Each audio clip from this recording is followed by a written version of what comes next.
2022년 7월 25일 월요일 열린비전교회 새벽기도에 오신 여러분을 환영하며 축복합니다. 오늘 이 아침 우리가 함께 나누실 말씀은 히브리서 13장 1절로 17절 말씀입니다. 신약성경 히브리서 13장 1절로 17절입니다. 제가 봉독하겠습니다. 형제 사랑하기를 계속하고 손님 대접하기를 잊지 말라. 이로써 부지 중에 천사들을 대접한 이들이 있었느니라. 너희도 함께 갇힌 것 같이 갇힌 자를 생각하고 너희도 몸을 가졌은즉 학대받는 자를 생각하라. 모든 사람은 결혼을 귀히 여기고 침소를 더럽히지 않게 하라. 음행하는 자들과 간음하는 자들을 하나님이 심판하시리라. 돈을 사랑하지 말고 있는 바를 족한 줄로 알라. 그가 친히 말씀하시기를 내가 결코 너희를 버리지 아니하고 너희를 떠나지 아니하리라 하셨느니라. 그러므로 우리가 담대히 말하되 주는 나를 돕는 이시니 내가 무서워하지 아니하겠노라. 사람이 내게 어찌하리요 하노라. 하나님의 말씀을 너희에게 일러주고 너희를 인도하던 자들을 생각하며 그들의 행실의 결말을 주의하여 보고 그들의 믿음을 본받으라. 예수 그리스도는 어제나 오늘이나 영원토록 동일하시니라. 여러 가지 다른 교훈에 끌리지 말라. 마음은 은혜로서 굳게 함이 아름답고 음식으로서 할 것이 아니니 음식으로 말미암아 행한 자는 유익을 얻지 못하였느니라. 우리에게 제단이 있는데 장막에서 섬기는 자들은 그 제단에서 먹을 권한이 없나니 이는 죄를 위한 짐승의 피는 대제사장이 가지고 성소에 들어가고 그 육체는 영문 밖에서 불사름이라. 그러므로 예수도 자기 피로써 백성을 거룩하게 하려고 성문 밖에서 고난을 받으셨느니라. 그런즉 우리도 그의 치욕을 짊어지고 영문 밖으로 그에게 나아가자. 우리가 여기에는 영구한 도성이 없으므로 장차 올 것을 찾나니 그러므로 우리는 예수로 말미암아 항상 찬송의 제사를 하나님께 드리자. 이는 그 이름을 증언하는 입술의 열매니라. 오직 선을 행함과 서로 나누어 주기를 잊지 말라. 하나님은 이 같은 제사를 기뻐하시느니라. 너희를 인도하는 자들에게 순종하고 복종하라. 그들은 너희 영혼을 위하여 경성하기를 자기들이 청산할 자인 것 같이 하느니라. 그들로 하여금 즐거움으로 이것을 하게 하고 근심으로 하게 하지 말라. 그렇지 않으면 너희에게 유익이 없느니라. 아멘. 사랑하는 성도 여러분, 예수님을 믿는다라고 하는 것은 입술의 고백으로 끝나는 것이 아닙니다. 우리가 성도로서 이 땅을 살아갈 때 우리는 주님을 다시 만나기 전까지 이 세상을 믿음으로 살아가는 것입니다. 그런데 우리가 살아가고 있는 이 세상은 어떻습니까? 하나님을 모르는 것, 하나님을 반대하는 것, 하나님을 반역하는 것들로 가득 차 있습니다. 그래서 이런 환경 속에 살아가다 보니 우리에게 일상처럼 들리는 소식들과 소리들은 성경 진리에 대한 소리보다는 진리와 다른 소리가 더 많이 들립니다. 성경의 진리에 입각한 삶의 방식을 쉽게 경험하는 것이 아니라 오히려 진리와 전혀 상관없는 성경이 미워하고 있는 것들의 이 방식에 더 많이 노출되어 있고 우리가 그것들을 직간접적으로 경험하며 살아가고 있습니다.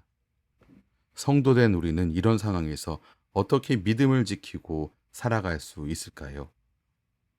오늘 히브리서를 마무리하는 13장에서 저자는 평범한 일상에서 거룩함을 유지하라고 말하고 있습니다. 그리고 또한 참 지도자를 따르라고 권면하고 있습니다. 먼저 1절부터 6절을 보시면 일상에서 하나님을 인정하며 살아가라고 말합니다. 하나님을 인정하는 성도는 사랑의 삶을 살아야 합니다.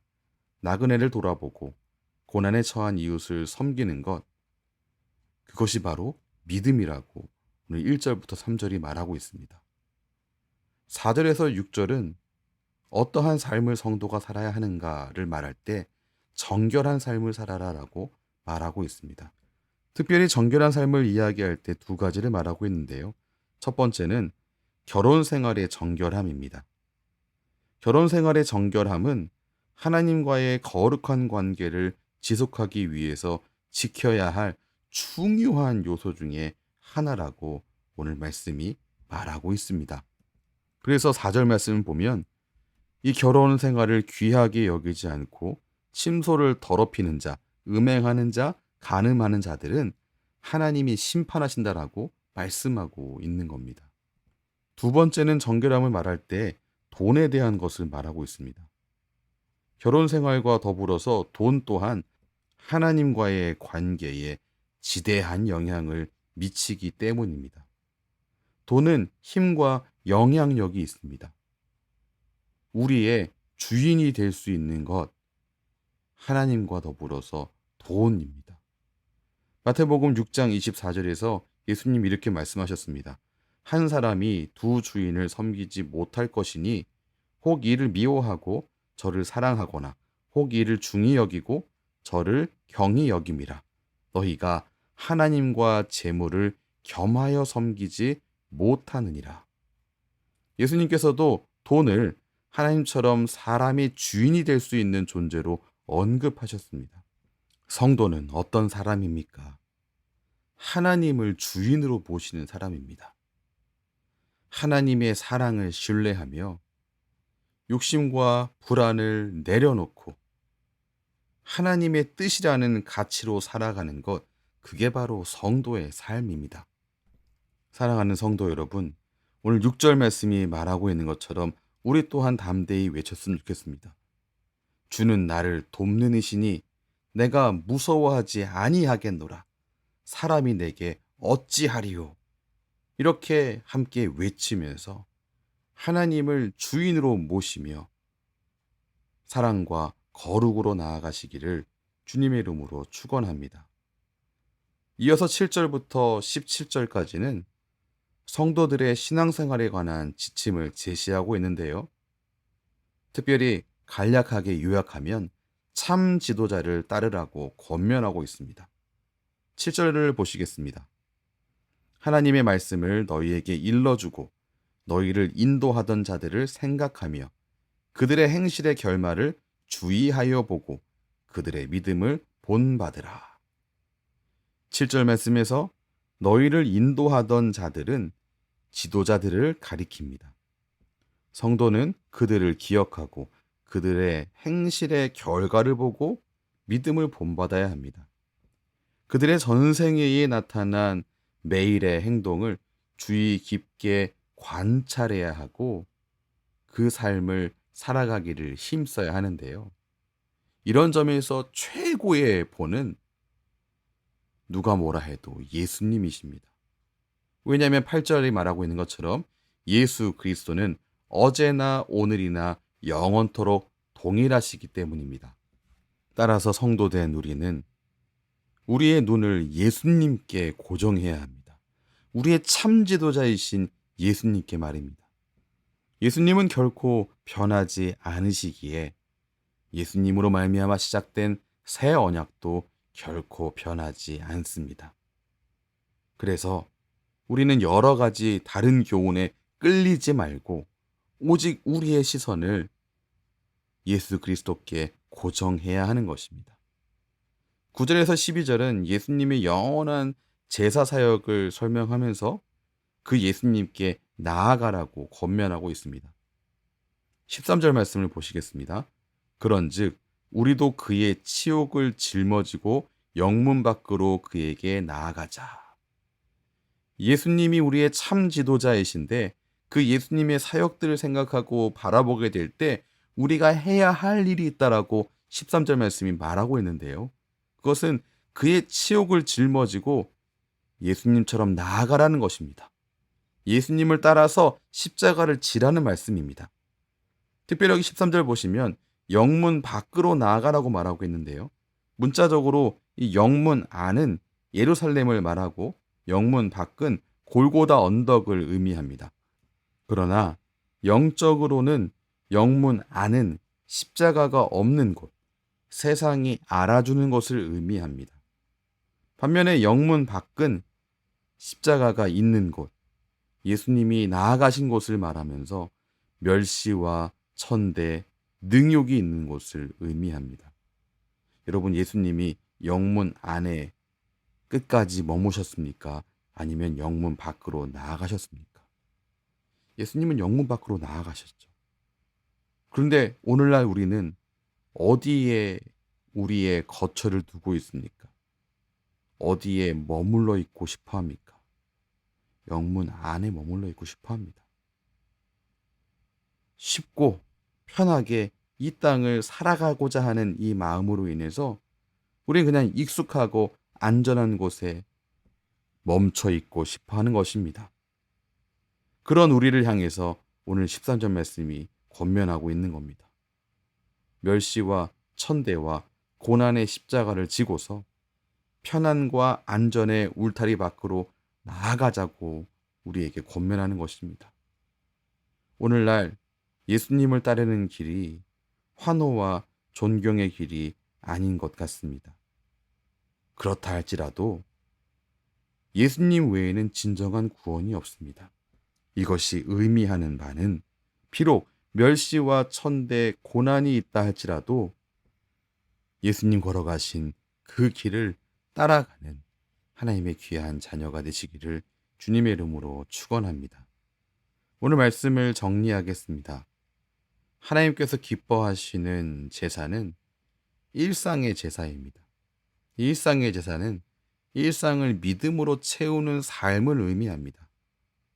그러한 삶을 살기 위해서 우리는 우리의 삶을 거룩으로 채워야 합니다. 그리고 또한 참 지도자이신 예수님을 따라가야 합니다. 그러기 위해서는 편안하고 안전한 영문 안에 머물러 있으려고 하는 안전의 욕구를 물리쳐야 할 것입니다. 그리스도의 고난을 짊어지고 영문 밖으로 나아가는 일상의 제사를 놓치지 말아야겠습니다. 이렇게 하나님이 기뻐하시는 우리의 일상을 믿음으로 채우는 이 삶과 그리고 영문 밖으로 나아가는 이 삶을 오늘의 삶 가운데에서도 놓치지 않고 걸어가는 주님께 올려드리는 하나님의 귀한 자녀가 다 되시기를 주님의 이름으로 축원합니다. 기도하겠습니다. 하나님, 우리 주변은 하나님을 반역하는 것으로 가득 차 있습니다. 하나님이 미워하시는 것을 당연하게 여기는 소리들이 우리 주변을 가득 채웁니다. 이런 분위기 속에서 성도된 우리만, 성도된 나만 외로운 섬처럼 느껴질 때가 참 많습니다. 오늘 우리는 말씀을 통해서 예수님이 치욕을 짊어지고 영문 밖으로 나아가셨음을 확인했습니다. 성도된 우리가 따라야 할 길이 안전하고 익숙한 곳에 머무는 게 아니라는 사실을 우리가 기억하기를 원합니다. 우리의 영원한 지도자가 되시는 예수님이 가신 그 길을 멸시와 천대와 눈 흘김을 감수하고 진리이기에 따라가는 우리 되도록 인도해 주시옵소서. 예수님을 따라가며 우리의 일상을 믿음으로 채우며 거룩으로 채우기를 주님 소원합니다. 이 한 주도 그런 삶을 살 수 있는 은혜 허락하여 주시고 예수님 놓치지 않도록 은혜 베풀어 주시옵소서. 예수님 이름으로 기도합니다. 아멘. 우리 주 예수 그리스도의 크신 은혜와 하나님 아버지의 무한하신 사랑과 성령 하나님의 인도하심이 오늘도 믿음의 길을 걸어가기 원하는 하나님의 자녀들에게 충만하게 넘치시길 축원하옵나이다. 아멘.